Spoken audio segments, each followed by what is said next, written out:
Salut les confinés, c'est Valentin le Raisin et bienvenue sur ma chaîne YouTube. Bienvenue sur ma chaîne YouTube. Je suis content de vous retrouver pour cette nouvelle vidéo. Et aujourd'hui, je voudrais parler un petit peu avec vous, discuter un petit peu avec vous de la période qu'on traverse. Alors avec le confinement, vous avez vu comme moi des tas de gens se revendiquer coiffeurs. Avec plus ou moins de succès, on va pas se mentir. Et il y a aussi une autre catégorie de gens qui se sont autoproclamés médecins. Tiens, ok, on vous écoute. Et c'est d'eux dont on va parler aujourd'hui. Alors je sais pas si c'est tout ce temps libre qui s'est dégagé dans vos agendas, mais vous êtes nombreux à vous lancer dans une carrière de médecin. J'attends avec impatience de pouvoir lire votre thèse en médecine. J'attends. Vraiment. Trop hâte.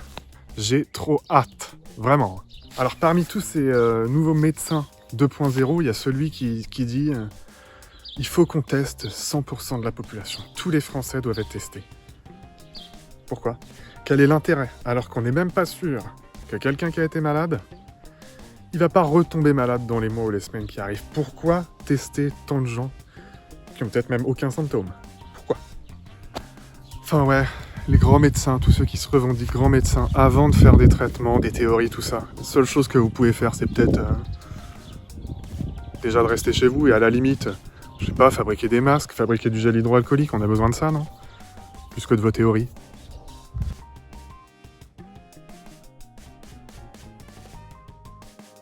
Alors, en ce moment, on parle aussi beaucoup d'un imminent médecin. Donc, vous avez sans doute entendu parler de lui, c'est le professeur Raoul. Oui. Je ne vais pas commenter ce que le docteur Raoul a pu dire parce que je ne suis pas du tout un sachant là-dedans. Il sait beaucoup mieux de quoi il parle que moi et que beaucoup d'entre vous aussi.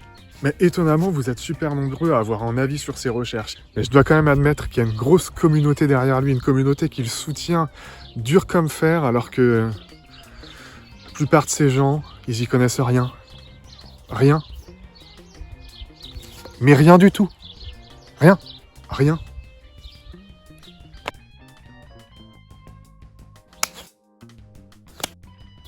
Tiens, on entend une voiture. Autre phénomène ultra présent sur les réseaux sociaux, c'est les gens qui, d'une part, se plaignent de ne pas pouvoir sortir, de rester enfermés chez eux, et qui voudraient pouvoir reprendre une vie normale. Et d'autre part, il y a des gens qui disent non, il ne faut pas réouvrir les écoles, il faut qu'on reste confiné, il y a encore un danger. Ok ? Le problème, c'est que bien souvent, ces deux catégories de gens, ce sont les mêmes. Alors, je ne vais pas vous dire si je pense qu'il faut qu'on réouvre ou pas les écoles le 11 mai. Je pense juste qu'à un moment, on ne peut pas rester confiné des mois et à un moment, il va falloir réouvrir les choses. Alors, le gouvernement, il a choisi de peut-être commencer par ça. Et pourquoi pas. J'ai vu une étude sur Internet qui dit que 2 parents d'élèves sur 3 sont hostiles à la réouverture des écoles. 2 parents d'élèves sur 3 quand même, ça fait quand même 2 tiers de la population, vous avez fait le calcul. Après, je comprends les craintes des parents d'élèves, des élèves et a fortiori des enseignants, je les envie pas du tout. Alors tous ces gens qui veulent pas réouvrir les écoles, je voudrais que vous me disiez comment on peut essayer de reprendre une vie normale. Quelles sont vos préconisations ? Nous vous écoutons. Alors oui, j'entends bien que vous dites, oui, il faut rester confiné. Alors oui, on pourra rester confiné. On tombera sûrement pas malade. On n'est pas prêt de sortir. Vraiment pas prêt. Et du coup, vous avez sans doute vu aussi des pétitions sur Internet qui demandent à ne pas réouvrir les écoles. Les gens qui signent ces pétitions, ils sont souvent soutenus, enfin ils sont parfois soutenus par des maires, par des élus locaux, qui eux disent déjà, avant même les annonces gouvernementales, qu'ils ne réouvriront pas leurs écoles le 11 mai. Les gars, vous vous alarmez trop vite. Je pense que si le conseil scientifique il préconise qu'on déconfine, c'est qu'à un moment, il faut quand même qu'on déconfine. Mais il faut bien commencer quelque part. Alors, ça fait quand même bientôt 2 mois qu'on est confiné. Et après 2 mois de confinement, il faut savoir, et j'espère que les services de réanimation sont déjà un peu désengorgés. On le voit puisque les chiffres de lits en réanimation occupés diminuent de jour en jour. J'ose espérer qu'après 2 mois de confinement, ils sont un peu plus armés, plus équipés pour faire face à une seconde vague d'épidémie qui arrivera. De toute façon, il ne faut pas se voiler la face. Mais bon, pour que cette deuxième vague de contamination arrive, il faut qu'on sorte de chez nous, il faut nous déconfiner. Donc c'est pas en demandant à ce que les écoles restent fermées, en signant des pétitions à droite à gauche, qu'on pourra ressortir les gars. Autre chose qui va être très drôle, c'est que les gens qui signent ces pétitions-là pour pas réouvrir les écoles, c'est les mêmes gens qui, dans 1 mois et demi, signeront des pétitions pour qu'on ouvre les campings, les hôtels, les plages, pour qu'on puisse aller cet été sur le bord de la mer. Ou qui même, dès le 11 mai, ils iront tous ensemble chez leur coiffeur pour refaire leur lissage brésilien. Je vous dis ça, mais je plaisante pas. J'ai vu une étude qui disait qu'un Français sur 2, il ira chez le coiffeur dès sa réouverture. Est-ce que je vous rappelle combien de parents d'élèves se sont dit hostiles à la réouverture des écoles? Bon, constatez que je parle, mais j'ai la chance, comme d'autres, d'avoir de quoi pouvoir prendre un peu l'air extérieur. C'est pas le cas de tout le monde, donc je comprends que c'est un peu plus difficile pour certains.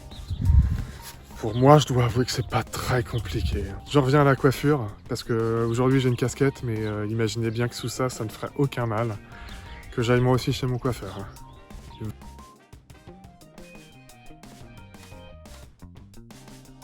J'attends que tu te barres.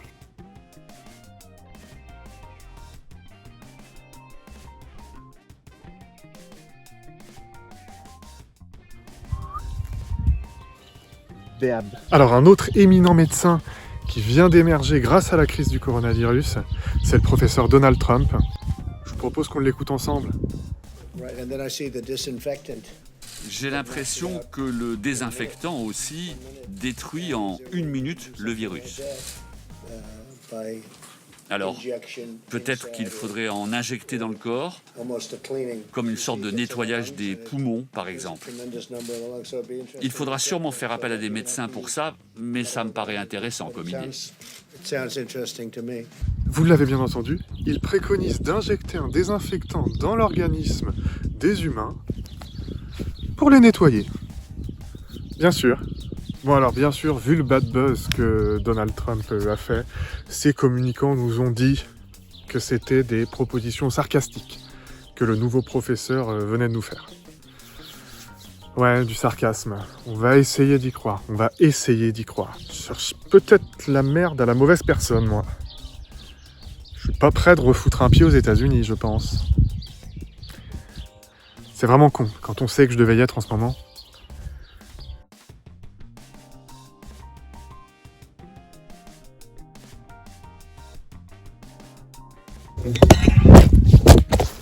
Il est tombé! Alors d'un côté, on a cette catégorie de gens qui se revendiquent médecins, de l'autre côté, on a une autre catégorie de gens qui se revendiquent malades. Je fais partie de cette catégorie-là. Alors, je ne vais pas vous énumérer la liste des symptômes que j'ai eus au cours des 6 dernières semaines, mais je vous assure que s'il y avait une liste avec des cases à cocher, je les cocherais toutes. Toutes, il n'y en a pas une qui ne sera pas cochée. Autre chose, je vous passe l'épisode où mon chat a eu les mêmes symptômes que moi. J'en profite quand même pour rappeler, puisque selon les professeurs, nos animaux de compagnie ne représentent aucune menace pour nous. Par contre, ils ne sont pas tout à fait sûrs que nous, on ne soit pas une menace pour eux. Est-ce que je dois vous rappeler qu'il y a quand même des animaux aux eaux de New York qui ont été contaminés par le coronavirus? Ils ont été contaminés par leurs soignants. Des félins. Tiens, comme mon chat. Bon, bien sûr, si je suis là devant vous à tourner une vidéo, c'est que je relativise. Je me dis, je suis pas tout à fait malade. J'espère que je suis pas complètement malade. À part mon chat, selon moi, mes parents n'ont pas eu de symptômes. Donc j'ose espérer que le virus n'a pas trop circulé autour de moi. J'espère. Mais j'en doute. Un phénomène qui est très fort avec ces gens qui se sentent malades, c'est qu'ils se sentent malades. Comme moi, il y a des gens qui ont eu la chance de pouvoir faire un test. C'est pas mon cas. Il y a des gens qui ont pu faire un test. Ce test-là s'est révélé négatif. Donc ils n'étaient pas malades. Mais pour continuer à pouvoir penser qu'ils sont malades, ils nous disent que ce test, c'est peut-être un faux négatif. Peut-être. Mais peut-être pas. Peut-être que t'es pas malade. Peut-être que ça doit être rassurant de pouvoir se sentir malade. On parle que de nous à la télé.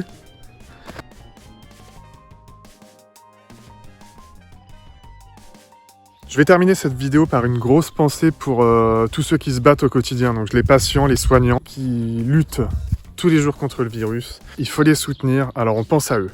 J'espère que cette vidéo vous aura plu, j'espère que vous avez perçu le ton majoritairement humoristique de cette vidéo, bien sûr.